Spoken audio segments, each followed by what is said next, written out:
Good morning, YouTube. This is Johnny. Time to make a video. Here I am in West Michigan. It is September the 4th. It's a Sunday morning here in West Michigan. It's 9:46 in the morning. And as is my routine, I'm sitting in the dining room of our house writing in my paper diary. I'm on page 835 for the year 2022. And as is my habit, usually, well, as I mentioned, when I got a volunteer at the Book Nook, our local library used bookstore, I can't really get anything in the mornings, but usually in the mornings what I read for devotions is Denis and the Carthusian's commentary on the Davidic Psalms. This is Psalms 26 to 50. This is volume 2. As you know, I've mentioned I got volume 3. I'm on Psalm 44, I think. No, I started Psalm 45 yesterday. So I got 5 more Psalms in this volume to read the commentary, and then I'll go into the 3rd volume. This morning I've been reading my Reformation commentary on 2 Corinthians. I'm in 2 Corinthians chapter 7, verses 2 through 16. So I usually read those in the mornings if I'm alert and awake and I'm not, ready to pass out. What my wife and I read for devotions, I'll show you this book.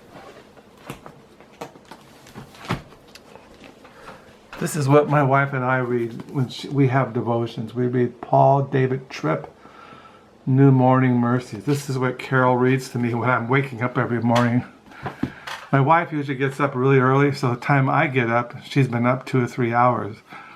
And then she gets Paul Tripp, New Morning Mercies, and then, see, it says here, New Morning Mercies, a daily gospel devotional, and then he has, at the end of every devotional, further study and encouragement. Read Romans 3, 9 through 20. So and then she usually reads that, and then we pray. So that's what we read in the mornings, pretty consistently. Of course, my wife, when she gets up at 5, she reads the Bible, she prays, she reads devotional books, and so she's ready to go. Whereas when I get up in the morning, I'm just dragging my butt through the day. What this is, I thought I'd just show you what I've been reading. I mean, I did get some Book Nook books last Friday. Somebody donated a ton of books to the Book Nook, and there were like 10, 12, 13 boxes. And I went through them yesterday in the mornings. I went there when nobody was back there except me, and I went through the rest of them. But most of the books were art books. There was the Encyclopedia of the History of Art. There were a lot of Stephen King. I say at least 40. I was really surprised that nobody wanted this is an estate sale left over. But Stephen King sells really fast at the Book Nook. I've never read Stephen King, but we got at least 30 of his books. And Larry McMurtry, we got his books in. But I did buy a couple art books, Art Devo books, Byzantine art. I bought a book, a biographical thing on Truman Capote. I bought some Mayan shamanism, things like that. But I'll show those in future videos. I did get a CD last week in the mail. I was talking to a guy came into the Book Nook last Monday, and he was buying CD. We had a bunch of used CDs come in, and we were talking about music. The guy must have been like in his early 30s, late 20s. And we were talking about music, and Pink Floyd came up. And I mentioned to the guy that I had seen Pink Floyd when I was in high school, back in 1970, when I was in 12th grade with my girlfriend named Debbie at the time, and we went and saw Pink Floyd. But I couldn't remember the album or the music, but I do remember one song. And the song was Set the Controls for the Heart of the Sun. Anyway, I came home from the Book Nook that day, last Monday, and I looked up the record, and I found out that concert that I attended in April of 1970 in San Francisco at the Forum West was recorded. And I found out that Pink Floyd recorded a lot of their concerts in the early 70s. They must have been like the Grateful Dead used to record all their concerts. I think Pearl Jam does the same thing. But Pink Floyd, you can buy, there must have been bootlegs. I didn't know this, but that when this Pink Floyd concert was there playing in San Francisco, it was being broadcast on the radio. So I picked this up. This is the concert. It was live at the Fillmore West, 1970. Pink Floyd, The Heart of the Sun. So I picked that up. I also got this in the mail this week. This is Mulligan Stew by Gilbert Soprino. This is a modernist, postmodernist classic. I think I had this novel. I came across it in my reading. It came out in 1979. I had it, but I couldn't find it, so I got another copy of it. To plan to read this sometime.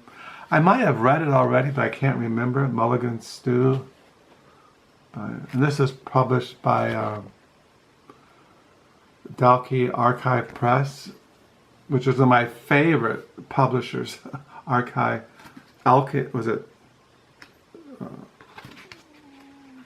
I can't, if I could pronounce something, I'd be a genius. Anyway, it's by Darkeye Press.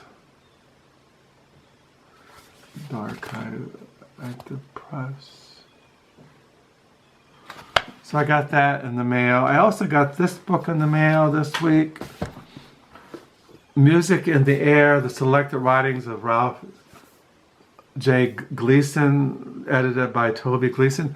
When I was thinking about Pink Floyd, the San Francisco, back in the 70s, I started thinking, I used to read read Ralph J. Gleason's columns on the San Francisco Bay Area music scene. And I found out that I watched a certain YouTube channel where the guy talks about vinyl, and he's really into the San Francisco music scene. He grew up in San Francisco. So he mentioned this book, and I ordered it. And I was reading the first chapter on jazz, black art, American art. How it go? I didn't make it. Black art and American art, jazz. So he goes into the history of jazz in America. So I got this week. As far as what else, I have been reading, I'm almost done with George Steiner on the New Yorker. This has been a really incredible read. I really enjoyed it greatly. Learned a lot. And I also been reading George Steiner, my unwritten books. Excellent essays. Can't recommend him enough. Just great. And I'm still reading The Last Times by Victor Serge, translated out of French by Ralph Mannheim, and Richard Greeman. So yeah, I've read about 100 pages of this, and I plan to read it some more this week. I start reading, I've read Emile Emile, Zola, Nana, many times over. This is my favorite books. And this, I have a Penguin Classics downstairs that I brought with me from California that I bought in California, and I brought with me to Michigan. But this is when I came into the Book Nook, and this is a bigger paperback than the one I have, so I start reading this. Nana, I've read this many times. It's a reread. I just enjoy rereading it. And I've been reading at night still Pessoa, a biography by Richard Zenith, a very famous 20th century Portuguese poet, essayist, literary critic. I've read almost half of this. It's about 900 pages. So I've been reading those. Still reading A Voice from the Course by Abram Tarzi, a memoir, prison memoir. He was in a Russian labor camp in the 70s. And I've been reading this. So these are things I read when I'm not writing in my diary, or wandering the house, or feeding the birds, or talking to my wife, or going to the Book Nook. This week, tomorrow is Labor Day, so there is no Book Nook tomorrow. Tuesday I have a session with my therapist, and then Thursday I have my yearly physical. I had my blood work done. My wife, who is a retired nurse, read the blood work, lab results, and there's nothing wrong with me except that I'm going insane, growing old. So that's what's going on here. I do have books coming in the month of September. Some new releases are coming out. I did get those Book Nook books. I haven't gone to thrift stores since my last video. So that's it. Not much else to report. This morning it's gray and damp outside, and yesterday I watched football from 12 in the afternoon until almost 9:30, college football. My wife said, "You didn't read much today." Well, usually in the afternoons, like I told you, I go into a lull. I usually read in the mornings from 7 till noon, 12:30. My Christian books, I write in my diary. I'm always writing in my diary. I have online diary, Crooked Fingers. I write in those. And I look at booktube videos, and I read the news, and I talk to my wife, and life just keeps flowing by. Time, flow, circle is my new mantra. Time, flow, circle. Everything is time, everything is flowing, everything is in a circle. It's kind of like what has always existed since the beginning has been pure energy. And in that energy is being energized, this reality that we find ourselves, that we have been, we're in this reality that is flowing and that is in a circle. It's just going around and around and around in the eternal now. And it's God who keeps the circle going. It's God who keeps the flowing going. It's God who keeps the flow going. And I'm hoping that that flow and that circle and that reality is transforming me into the image of Christ. So that's my hope. So I just keep persevering. I keep running the race. I keep looking at this world that is going absolutely insane. I can't believe what's going on in American politics. I can't go what's going on in Ukraine and the Russians. I can't believe the global warming, the destruction of the Amazon forest, the climate change, floods, drought, rivers are drying up. Everybody's going insane. And yet here I sit in this quiet little neighborhood in West Michigan, drinking coffee, writing in my diary, reading 2 Corinthians. And like I said, I'm in Psalm 45 in the Psalms. It's called, it's called it's a psalm about Christ and the church. And it's a really beautiful psalm, Psalm 45. So I'll close with that. My heart is overflowing with a good theme. I recite my composition concerning the king. My tongue is a pen of a ready writer. You are fairer than the sons of men. Grace is poured upon your lips. Therefore God has blessed you forever. Gird your sword upon your thigh, Almighty One, with your glory and your majesty. And your majesty ride prosperously because of the truth, humility, and righteousness. And your right hand shall teach you awesome things. Your arrows are sharp in the heart of the king's enemies. The peoples fall under you. Your throne, O God, is forever and ever. A scepter of righteousness is your scepter of your kingdom. You love the righteous. You love righteousness and hate wickedness. Therefore God, your God, has anointed you with the oil of gladness more than your companions. All your garments are scented with myrrh and aloes and cassia. Out of the ivory palaces by which they have made you glad. King's daughters among your honorable women. At your right hand stands the queen in gold from Ophir. Listen, O daughter, consider, incline your ear. Forget your own people also in your father's house. So the king will greatly desire your beauty because he is your Lord. Worship him. The daughters of Tyre will come with gift. The rich among the people will seek your favor.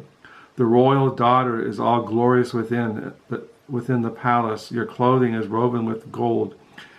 She shall be brought in the king's robes of many colors. The virgins, her companions who follow her, shall be brought to you. With gladness and rejoicing they shall enter the king's palace. Instead of your fathers shall be your sons, in whom you shall make princes in all the earth. I will make your name to be remembered in all the generations. Therefore the people shall praise you forever and ever. It's called a Messianic psalm, speaking of Christ and his people and his church. So I hope you have a good new reading week. Thank you for the new subscribers. Thank you for the comments. Do pray you're all doing well, that you're not going insane. And until next time, bye.